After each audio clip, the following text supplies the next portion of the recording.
இப்போ லேவி கோத்திரத்துக்கு பங்கு சுதந்திரம் கிடையாது. சரி, இப்ப ஆசாரியர்கள் கோத்திரத்துல, இந்த லேவி கோத்திரத்துல இன்னும் இன்டெப்தா ஒரு குரூப் ஆஃப் பீப்புள் இருக்காங்க.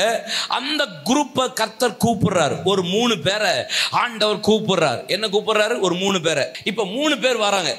இப்ப 3 பேரை ஆண்டவர் கூப்பிடுறாரு. கூப்பிட்டு சொல்றாரு, இவனை பார்த்து சொல்றாரு, எப்பா உன் கோத்திரம் மெராரி கோத்திரம், சொல்லுங்க. இவன் பேர் கெர்சோனியர் கோத்திரம். சரியா? இவன் கூட்டத்து பேர் கோகாத்தியர் கூட்டம். என்ன? இது யாரு? இது கெர்சோனியர், இது கோகாத்தியர். இப்ப மெராரியரை கூப்பிட்டு கர்த்தர் சொல்றாரு, எப்பா மெராரியர், உனக்கு 8 வண்டி தாரேன். எத்தனை வண்டி? 8 மாடு தாரேன், 4 வண்டி தாரேன். சாரி, 8 மாடு 4 வண்டி தாரேன். அவன் உடனே கையை தூக்கிட்டு தோத்திரம்ன்றான். யாரு? மெராரியர் கோத்திரம். இப்ப இவனை கூப்பிட்டு ஆண்டவர் சொல்றாரு, நீ பரிசுத்த தட்டு முட்டுக்களையும் பரிசுத்த ஆலயத்துக்குரிய சகல காரியங்களையும் தூக்கிட்டு போகணும்பா. இதுதான் வண்டியில வச்சு நீ சுமக்க வேண்டிய சுமன்னு சொன்ன உடனே மெராரியர் சந்தோஷமா போறான். ஆமேன். 8 மாடு 4 வண்டி, தோத்திரம் அப்படின்ட்டு போயிட்டான். கர்த்தருக்கு பயமேன்னு போயிட்டான். அடுத்தது யாரு? கெர்சோனியர். கெர்சோனியருக்கு ஆண்டவர் சொல்றாரு, உனக்கு 4 மாடு 2 வண்டின்றாரு.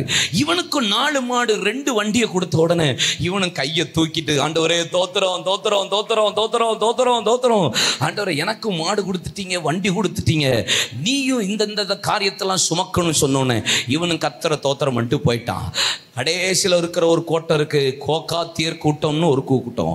இந்த கோகாத்தியர் கூட்டத்தை கூப்பிட்டுட்டு பார்த்துட்டு இவன் என்ன ஆண்டவரை பார்க்குறான், ஆண்டவர் இவனை பார்க்குறாரு, இவன் ஆண்டவரை பார்க்குறான், ஆண்டவர் பார்க்குறான். நமக்கு எத்தனை மாடு எத்தனை வண்டியை கொடுக்க போறாருன்னு தெரியலையேன்னு சொன்னோன்னே கோகாத்தியர், உனக்கு மாடும் கிடையாது வண்டியும் கிடையாதுன்ட்டார். மாடும் கிடையாது வண்டியும் கிடையாது அப்படின்னு சொல்லிட்டார். இவன் உடனே 2 கையை தூக்கிட்டு, தூக்கல 2 கைடா, 2 கையை தூக்கிட்டு இப்ப பாடுறான். எனக்கு ஒத்தாசை வரும் பர்வதம் நேரா என் கண்களை. இப்ப கோகாத்தியர் ஒண்ணு இல்லைன்னு கையை தூக்கிட்டு கர்த்தரை துதிக்கிறான். மெராரியரும் கெர்சோனியரும் எனக்கு மாடு வண்டி அப்படின்னு போறான். அங்க லேவி கோத்திரத்து எல்லா கூட்டமும் எங்களுக்கு எவ்வளவு தசமமாக வந்துட்டு பார்த்தியா அப்படின்ட்டு இருக்கான். கோகாத்தியர் கடைசியில ஒன்றும் கிடையாது, உங்களுக்கு என்னப்பா அப்படின்னு கேட்டா, என்னாகமும் 4ஆம் அதிகாரம் 4 வசனங்களும், என்னாகமும் 7ஆம் அதிகாரம் அதிலிருந்து சில வசனங்களிலும் வேதம் சொல்லுகிறது. 8, 9 வசனத்துல நீங்க வாசித்து பாருங்க வீட்டில் போய்.